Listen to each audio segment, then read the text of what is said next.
What's up, everybody? Plano Trade and Exchange here. Got a PSA submission that I'm about to submit. Don't mind my finger. I actually was crabbing the other day, and one of the crabs got my middle finger and snapped it, and it was bleeding pretty bad, but it's fine now, so don't mind that. But anyways, yeah, let's just run through what I'm about to submit. It's a 39 card submission. Already paid for the $30 a card submission price that they had.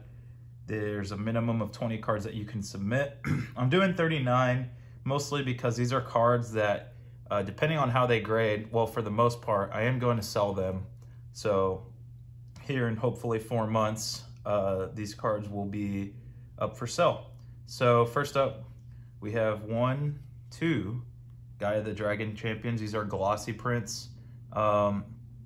Both of these are in really good shape. However, one has like a little ding here at the top, and the other one is just very OC.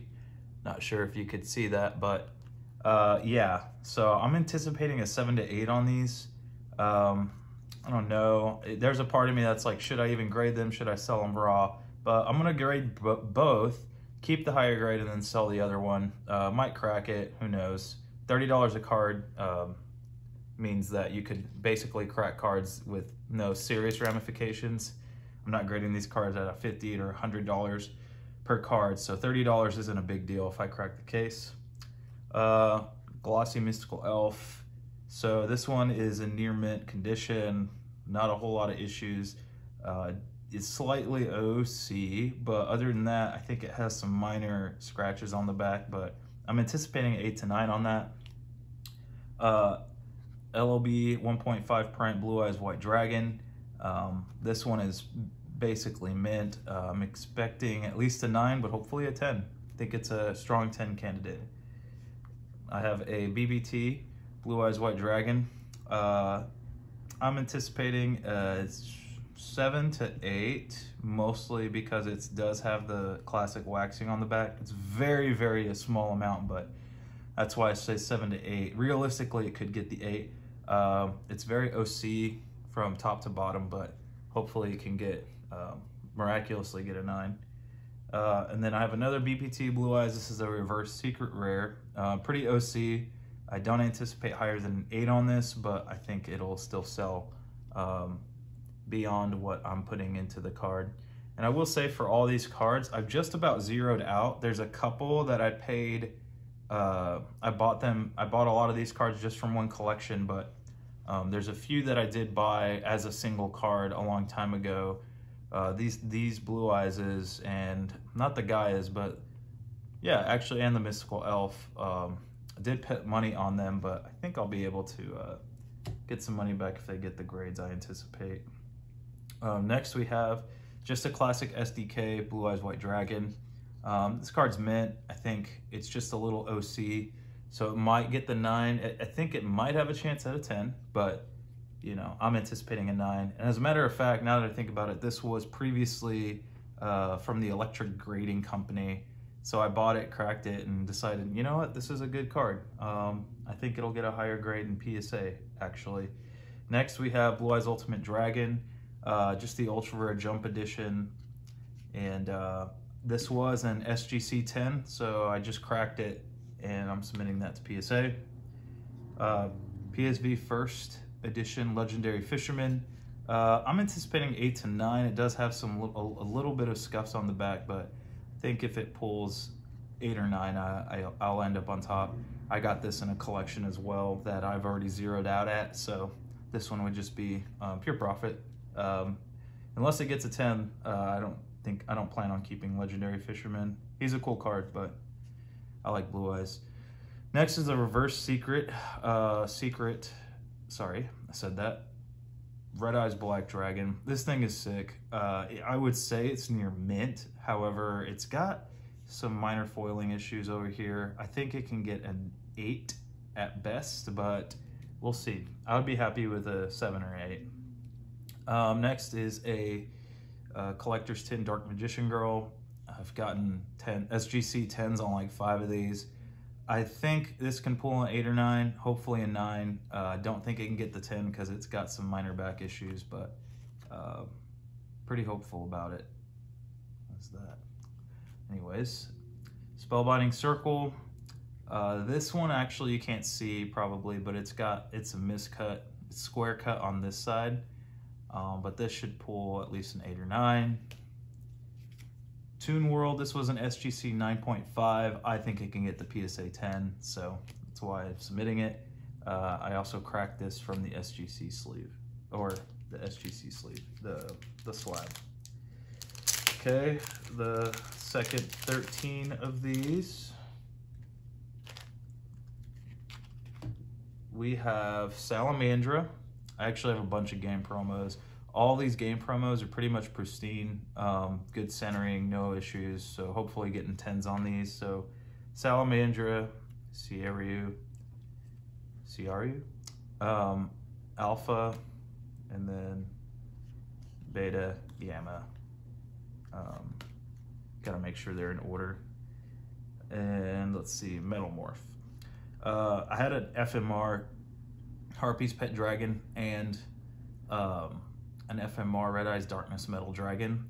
The Darkness Metal Dragon got a quad 9.5 at BGS, and the Harpy's Pet Dragon got a PSA 10, so I'm hoping this can pull PSA 10 as well. No issues, good centering. I think it's got a good shot. That one I might actually keep if it pulls the 10, but we'll see. Obelisk, the JMP promo. This is also just in pristine shape. It's very, very slightly OC, but I think I can get the 10.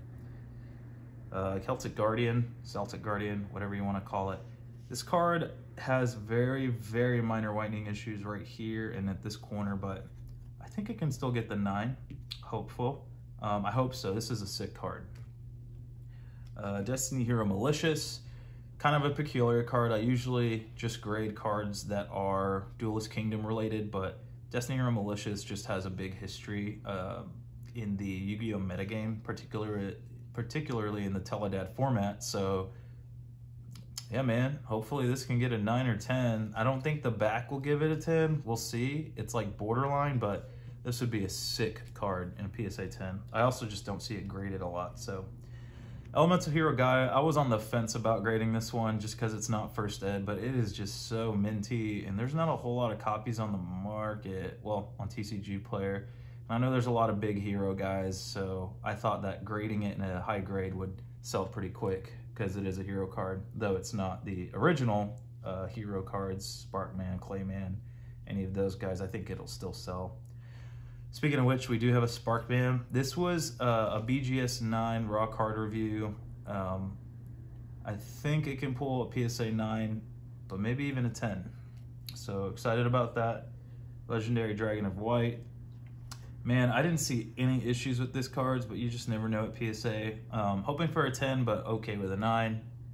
And then Legendary Collection, Yu-Gi-Oh! World Dark Magician. No issues. I had about 12 of the... Yeah, I had about 12 of these in a collection I bought. I just picked the best, most centered one that had no foil scratches. Legendary Collection Yu-Gi-Oh! World is just notorious for those surface scratches, so hopefully this one can pull a 10. Otherwise, that is going to be a bit of a waste for that card being submitted. In addition to that, the game promos as well, but we'll see. Then we have another Legendary Yu-Gi Collection card. This is BLS, but it has a very minor surface scratch at the top. Not sure if that'll discredit it from a 10, but I'm hopeful. Even at a 9, I'll be happy, but hoping for the 10. These, I'm hoping for a 10. That is the Gold Secret Rare God cards. Oh my gosh. Wow, okay. I just realized these two were unlimited. That is a bummer. Okay. Oh well, shoot. Well, that sucks. Hopefully they get 10s and can sell them. I think even if they get 9s, I could maybe make back just the submission grade, but wow, very big detail to miss for grading some cards. Well, you know, it's been a minute since I submitted, so I feel like the mistake is warranted. My goodness. All right. Then I have two first edition Water Dragons Ultimate Rare. These are extremely mint. Expecting 9 to 10s. Hopefully one of them can get a 10. They're both very well centered, very minty. Back centering's decent, so I don't know. I don't know if even PSA even pays attention to back centering. This one I was kind of iffy about, but I decided to put them in last minute. One of them is Silent Honor Arc. Again, mint, no issues, good centering. I think it can pull a 10. Yeah, it's a number card, but I think it's one of the more iconic ones, so I know they're coming out with a ghost rare, but I don't know. I feel like that fabricated rarity with these new ghost rares just isn't the same as getting the ultimate rares. I don't know. Maybe that's just me. Then Stardust Dragon, the Japanese version. I was hesitant to send this because it's got very, very minor whitening at the top, but I think even at an 8, it could sell well. But hoping for the 9, I think a 10 is a long shot on this one. Hesitant about this one, Battle Fader. I think it can pull the 10, no issues, great centering. And I know it's not first to ed, but you know, I think if it can pull a 10 as an unlimited, it can sell for a decent price. Yubel Terror Incarnate, I freaking love this card. It just looks really great. I think it'll get a 9, but it could borderline get a 10 because it just has no issues with it. But I don't know, 4 months from now, this could be the worst submission ever and I'll have just lost money on it, but hopefully not. Blue Eyes Jet Dragon, I got 4 of these and all of them but this one had little issues on the back of them. I don't know what it is, but yeah, they just weren't printed well, I guess. But this one also fortunately has good centering and I didn't see any major surface scratches, so hoping for the 10 on this one. If it gets the 9, I'll probably sell it. If it gets a 10, I'll keep it. And then these two I also submitted last minute, but this is a faded white hole, max faded from TP1, North American. It got a BGS 7. I don't like the BGS 7 slab, so I just decided to put it in this submission because I wouldn't mind a PSA 7 in it, just because it's got some back issues, it's got some scratches and scuffs, so front's pristine, but back has issues though. I think it'll get the PSA 7. That's okay. That's going to the collection. And then last but not least, Time Wizard Max Fade from Metal Raiders. This got a BGS 9. I don't know how. It's pristine, great centering. I think it can pull a PSA 10, but I would also be happy with a PSA 9. And that is it. So hopefully in 4 months, these cards will come back and they'll all be 9s or 10s, and then I'll be able to resell them pretty quickly. But I know a few of them might come back as random 5s, 6s. Hopefully just a few, not most of them, but I've inspected them very carefully. And some were even pre-graded, or some were already graded either by BGS, SGC. So we'll see how accurate those other grading companies are with PSA. But anyways, thanks guys.